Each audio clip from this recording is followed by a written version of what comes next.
नमस्कार दोस्तों, एक और वीडियो में आपका स्वागत है। इस वीडियो में हम एवरेज के क्वेश्चन सॉल्व करेंगे। तो चलिए वीडियो को शुरू करते हैं।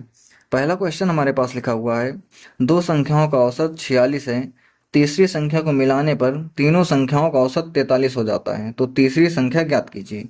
तो देखिए, दो संख्याओं का औसत दिया हुआ है, दो संख्याएं जो है उनका औसत दिया हुआ है 46। ठीक है, ये क्या है, नंबर है, ये है एवरेज। अगर हमें इनका सम निकालना है कि उनका योग कितना होगा तो हम इसको मल्टीप्लाई कर देंगे, क्योंकि एवरेज का फार्मूला होता है सम अपान नंबर। तो अगर हमें सम निकालना है तो हम इन दोनों को मल्टीप्लाई कर देते हैं। तो अगर हम इन दोनों को मल्टीप्लाई करेंगे तो कितना हो जाएगी, 96 आ जाएगा। आगे क्वेश्चन कह रहा है कि इसमें एक तीसरी संख्या मिलाने पर संयुक्त औसत 43 हो जाता है। तो तीसरी संख्या अगर हम इसमें मिलाएंगे तो तीसरी संख्या क्या हो जाएगी, मान लिया कि हम यक्स हो जाएगी। क्वेश्चन कह रहा है कि इसका जो एवरेज हो जाएगा, तीन संख्याएं होंगी तो तीन से हम डिवाइड करेंगे, ये एवरेज कितना हो जाता है, 43 हो जाता है।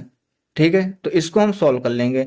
इसको सॉल्व करेंगे तो हो जाएगा 96 प्लस एक्स इक्वल टू, इसे मल्टीप्लाई करेंगे तो तीन तिक्का 9 और चार तियाँ 12। यहाँ से x की वैल्यू क्या आ जाएगी, 129 माइनस 96।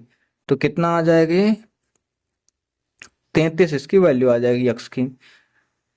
यही हमारी तीसरी संख्या होगी। दूसरा क्वेश्चन देखते हैं। लिखा हुआ है कि छह संख्याओं का औसत 16 है। हमारे पास छह संख्याएं दी हुई हैं जिनका औसत 16 है। तो अगर हम इसका योग निकालेंगे तो कितना हो जाएगा, 16 96। आगे क्वेश्चन कह रहा है कि एक संख्या को गणना से निकाल दिया जाता है, यानी कि कोई एक संख्या अगर निकाल दी जाएगी तो शेष संख्याओं का औसत 17 प्राप्त होता है। इसमें से कोई एक संख्या निकाल दी जाएगी, मान लिया कि हमने x निकाल दिया गया, तो हमारे पास संख्याएं पहले 6 थी, अब कितनी बची, 5 बची।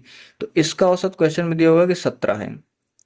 हमें x की वैल्यू बतानी है, तो हम इसे सॉल्व करेंगे तो हो जाएगा 96 माइनस एक्स इक्वल टू 17 बचे 85। अब x को हम उधर भेज दे रहे हैं, 85 को उधर भेज दे रहे हैं, तो हो जाएगा 96 माइनस 85 इक्वल टू x। यहाँ से x की वैल्यू कितनी आ जाएगी हमारे पास, 11। यही इस क्वेश्चन का आंसर है।